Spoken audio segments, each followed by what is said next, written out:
Hello, peeps. It's your girl Monique Noel-Gunter here. It is late, about 12:30 a.m., and I am so proud of myself for finishing my last workout. I believe today is day 26 or 27 of 365, and I've got to tell you, for me, making myself a priority, right, and being unapologetic about it has been interesting, to say the least. It's been interesting because it's not something that I thought was important, right? But making myself my own first priority these last 4 weeks have completely inspired me to look at the things that I can do, not just to improve the life of others around me, but to improve my personal life.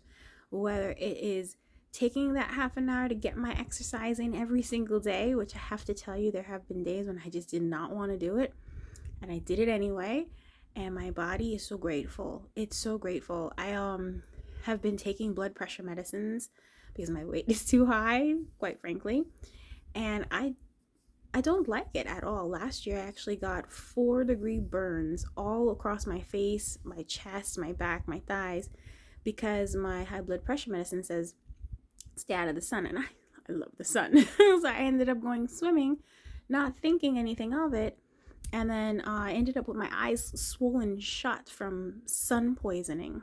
So it made me, one, understand that I'm not supposed to be in the sun, and two, reevaluate why I'm making the choices that I'm making to allow myself to be heavy so that my blood pressure is not properly controlled. Personal accountability, it goes a long way. Every single choice that we make has an effect, small or large, on ourselves and the people who love us. And it's easy to say, oh, it's my body, I can do whatever I want. Let me go ahead and just sit on the couch when I know I'm supposed to go and do something. Let me not go for a walk because I don't want to, or because I'm tired, or let me not eat healthy food because it costs a little bit more to eat healthier, to include vegetables, and it takes a little more time to prepare a meal that you've planned out well. We can come up with any excuse to not do what we don't want to do.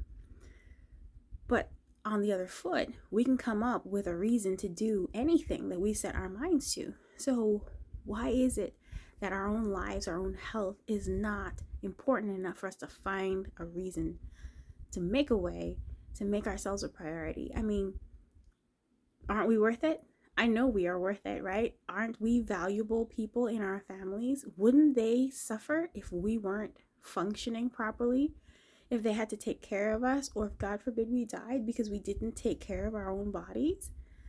What message are we sending to our kids if we make everyone else a priority and we won't spend 30 minutes a day, 30 minutes a day for our own health and well-being? I mean, I don't want to be a preacher unless I have to be. I mean, I frankly don't care, and I hope you all know that I mean that lovingly. I don't really care about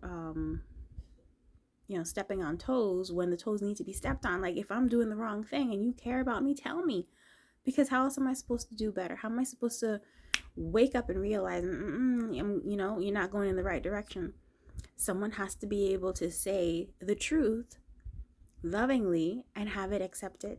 So I am so glad that I took the time to kick my own butt over the last few weeks, because I'm very grateful to myself for pointing out that I was making up excuses as to why I couldn't or shouldn't or wouldn't do what I knew very well that I needed to do. I should have done, and I've done it, and I honestly feel so good. I'm so grateful. I say thank God, because one, I got to do it for myself, and two, my munchkins saw me along this journey, and at first they were like, okay, this is kind of weird, mommy's exercising every morning. And then they started to cheer me on. And I remember some of those workouts, I'm like literally sweating bullets and huffing and puffing, and I just refused to quit, and I kept going. And one of my little ones, both of them actually, have come up to me on different occasions to tell me, I did a good job, and they're proud of me, and keep it up. And that touched my heart so much, because they can see that it's important to me, and they cared enough to encourage me to keep going. And I got to tell you, I'm proud of myself for setting that example for them so that they understand you have got to make yourself a priority because they're so loving and so kind. I don't want them to think that everyone else in the world matters and they don't. They have to learn to make time for themselves. And by me making time for myself as their example of what a woman and a wife is going to be, now I know for a fact that they understand I am worth it and I'm going to make time for myself. And they are worth it. So they absolutely are going to make time for themselves. I hope that this blesses you. Happy Sabbath to all you fellow Sabbath keepers. Finally, the day of rest, right? One day a week I take off and I spend the time with my family, and I spend time with God every day. So he's my homie, right? But special Sabbath blessings out. Y'all don't understand. It's just so refreshing to me. And I can start fresh on Sunday morning, day one of the week, and I keep it moving. So God bless you all. Whether you fellowship on a Saturday, a Sunday, a Tuesday, I don't care. I'm happy that you're fellowshipping. God loves you, and so do I. Bye.